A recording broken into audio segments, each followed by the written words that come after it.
Hi guys, this is Amit Kumar from Zero Tips, and today I'm going to show you how to check for updates in Windows 10. As we all know, Windows 10 operating system periodically checks with Microsoft to see if any updates are available.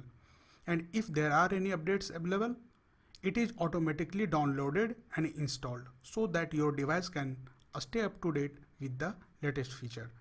But if you want to manually check for updates in Windows 10, then you can follow these steps. First of all, go to Start menu and then click on Settings. Now on Windows setting, click on Update and Security Settings.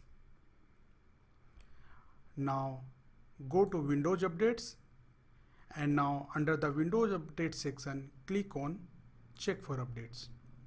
Now the Windows will start checking for the updates. You have to wait for a while, and once the updates are found, it will be downloaded and installed automatically. And in case your Windows update says that PC is up to date, it means that you have all the updates that are currently available for your system. That's it.